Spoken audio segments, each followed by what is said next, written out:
So, hello guys and welcome to this week's tutorial. In this one I'm going to be showing you how to make this really cool abstract animation. This one was taken from the comments by somebody named Lepizio. They said that they couldn't find any tutorials on that didn't have to do with spheres. So basically this is what my take was on that. And yeah, so we're just going to do something a little different this time. But before I get into it, guys, it would be really cool if you guys would hit that subscribe button, hit the bell button, never to miss any of my videos. If you like my content, obviously. And look, if you don't, you just don't subscribe or you unsubscribe, and then that's it. There's no issue. But let's get right into it now. So I'm gonna start off with an empty Blender scene, and right away I'm gonna go into File, Import, and import wavefront OBJ, as you can see. So I'm gonna take a file from Blend Swap, and basically I'm just gonna I just pressed download and downloaded that file, and what that gave me was a really cool, as you can see, a really cool statue. So basically all I did was downloaded that, exported that out as an wavefront OBJ, and I got it into my Blender scene. So you can see I have this really cool statue here. And so all I'm gonna do now is really simply, I'm gonna go into the modifiers, I'm gonna press remesh, and I'm gonna press smooth, and then octree depth at 8. If you guys want something a little bit higher quality, you can always just press 9, and you're gonna get something a little bit more in depth, more detail. So that's all I'm gonna do, and I'm just gonna control it and apply this remeshing. So now I have this new statue. Basically what that did was just make the mesh a bit more manageable, as it wasn't perfect from before. And now I'm just gonna add in a curve. And what I did is went into edit, preferences, and went into add-ons and wrote extra objects and extra curves. So what that gives me is when I go into the curve settings, I get these extra curves. So I went into curve profiles and pressed the helix. Then I Shift D, duplicate, and then RZ180. Then I duplicate it again, RZ90, and then Shift D, RZ180. So basically I got these 4 spirals. So what I'm gonna do now is go into the geometry settings, extrude this by, not extrude, I'm gonna give it a depth of like 0.6, 0.06 maybe. 0.6, and I'm gonna press fill caps and increase the resolution to like something like 6, and increase the preview resolution. So now we've got these spirals around our object, our statue. So I'm gonna tab into edit mode now, select these 2 top vertices, these top vertices on each one of them, and then I'm gonna click up here to enable proportional editing, and then I'm gonna press Alt and S. And so now we're just gonna be able to scale this up on a lot of levels. So now I'm just gonna press 0. And so here we can see these points just go from nothing into existence. And then I'm gonna do the same thing at the bottom. I'm gonna select these vertices, Alt S, and then press just 0. So now we've got this cool looking shape going on around our object. And now simply, also, what I'm gonna do is Shift A, add in a path, a curve path, and an RZ90. I'm gonna grab it on the x-axis and then just bring it up around about here. And I'm gonna tab into edit mode and scale it on the y. And then now I'm just gonna Shift A, add in an empty. So go back into object mode, add in an empty plane axes, and to our NURBS path, I'm gonna add a modifier, which is gonna be the mirror modifier. And then I'm gonna enable clipping and choose mirror object empty. So now you can see we have 2 paths. What I'm gonna do now is increase the depth a bit, so like 0.09, increase the resolution to like 6, fill caps, and then increase the resolution. So now we've got this going. So now I'm just gonna bring them up on the z-axis, do something like this, and then I'm gonna start shaping them. So I'm gonna take this one, I'm gonna extrude it and bring it here. Then I'm just gonna start modeling this out, get some cool looking things going on. So I'm just gonna grab, put this here, get some, I don't want them clipping, and just model it out. And then I'm gonna press 3 to go into side view, move this one up, grab Z. Oh my god, what is going on? Okay, grab on this. Oh my god. I'm gonna grab this point, grab it on the Z, and do something like this. So now we've got something cool going on.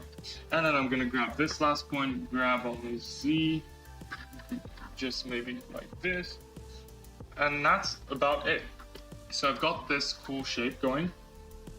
And what I'm gonna do now is select these points and press Alt S.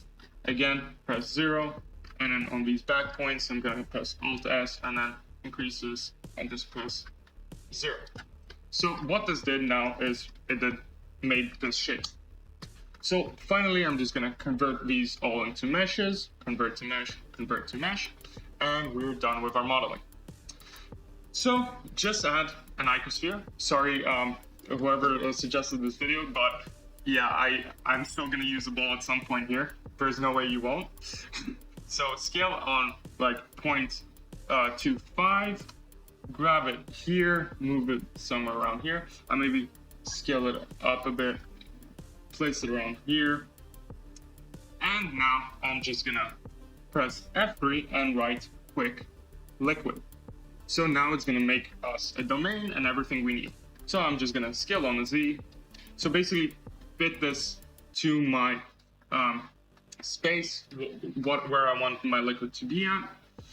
Grab on the X, grab on the Y, I'm sorry. Something like this. Grab Z, just bring it up here. And then I'm gonna just scale it up on the X axis. So now that we've got our domain and everything going, I'm just going to the particle settings. And I am gonna click everything away and only leave the front. And then now what I'm gonna do is put this to around 120. But if you want like more high detail liquid, or higher if you want, you can put it higher. And I'm gonna give myself 180 frames, change this to all and press resumable, and add some keyframes to the timescale. Because as you saw, it was slowing down, speeding up, and it was really cool. So I'm just gonna make this 0.1 and insert a keyframe, go to frame. So I'm gonna make this 180, go to frame 165, and make this 0 and insert a keyframe. And basically that's 90% of the work done. And now I'm just gonna go to this ball, add an initial velocity and make it -10. On the y-axis, obviously, -10. So now our fluid is gonna move from here all the way here. So what we do now is just add in the mesh, add in diffusion, and change it to 5. Finish. You don't really need to know exactly what it does. You can not even add a diffusion if you want to, but just keep the mesh. And then press bake on. So now I'm just gonna get back to you when it's done. Oh yeah, guys, and I forgot to tell you that you should go into every object that we have here and add in fluid and effector. So now this is gonna be affected by the fluid. So I'm just gonna give an effector to every object, and we're gonna start doing this whole process again. So I'll get back to you in a bit. So guys, now that it's done, basically just go into solid view and you can see it going. Obviously this is gonna be a bit slow, so I'm just gonna show you how it moves around. And yeah, it just splashes across the bottom, and basically that's it. And what I'm gonna do now is just add in some lighting and all our good stuff. But before that, going up here and press this button and just choose the icosphere and click that little icon. Basically, what that's going to do is disable it in the renders. So now I'm going to add a plane, scale it up, I don't know by how much, tab, select this edge, extrude on the z-axis, tab back, and then add in a bevel modifier, increase that a little bit, increase the segments, shade smooth, done. And now I'm just gonna grab it and bring it back here, and then I'm just gonna add in I'm gonna add in area. I'm gonna grab it on the Z-axis. So now we've done that area light. I'm gonna make it into a disk and press the shadow and press contact shadow. Just increase the scale, make it up to 300. And let me at least go into render view now. So before we do that, go into the Eevee options, press ambient occlusion, screen space reflections, motion blur, and if you want a little bit of bloom. So yeah. And now what I'm gonna do is go into rendered view, Shift D, duplicate this, grab this here, rotate this, scale it down, rotate this like this, just position it. We're doing very basic things. And then I'm gonna duplicate it, grab on the Z, bring it up, rotate it, grab, and there we've got our nice lighting setup done. So I'm just gonna, that's it. Now I'm just gonna get into here, Shift A, add in a camera, and then I'm gonna just choose a viewpoint that I like. I'm gonna take something like this, Control Alt 0.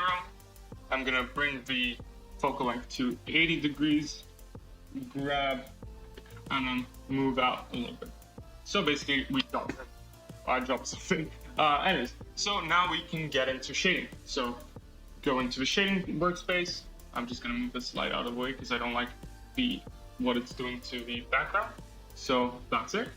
And now let's add a shader to the water. So basically, because we made quick liquid, it already gave it a liquid material, but we're going to delete that, add in a principled BSDF,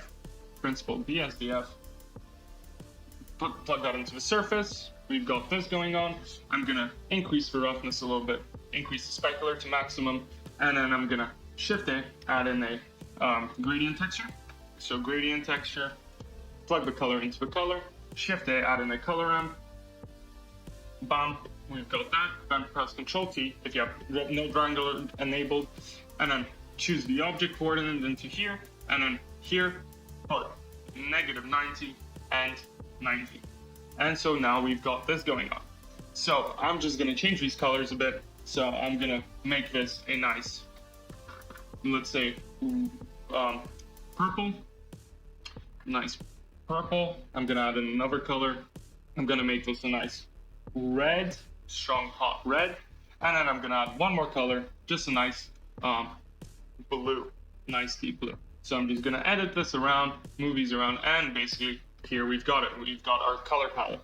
So I'm just gonna give myself a bit more red, something like that will do nicely.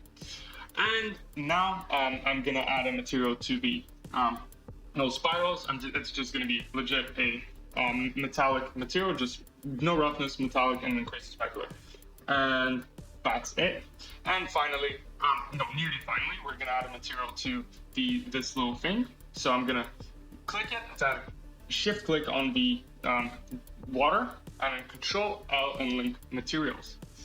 And I'm gonna go back into this object, click on it, and I'm gonna give it a I'm gonna click here to make a new copy, and then just decrease the roughness. That's it. Finally, I'm gonna add in another material. So to the statue, what I'm gonna add is a texture from CCC0 textures. So I'm gonna press Control Shift T. For some reason you can't see what I'm pressing, but basically it's just a texture from CCC0 texture. It's a marble texture. I've showed it in my previous video. So it's just gonna enable that. And yeah, so now you can see that I have this texture going, and then I'm just gonna change it to object coordinates and then increase the scale on all axes by 2. And that's it. The shading is done. And let's add in the texture to the ground plane. And I'm just gonna give it a very rough, increase specular, and actually no specular, my bad. And I'm just gonna make it a nice greenish teal color. So now we've got this. So we can go back into our layout, look at this, and it's animated.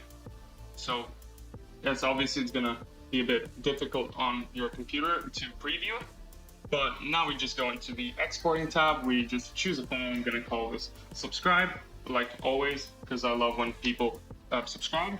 And I'm gonna press FFmpeg, encoding, MP4, and make the output quality perceptually lossless.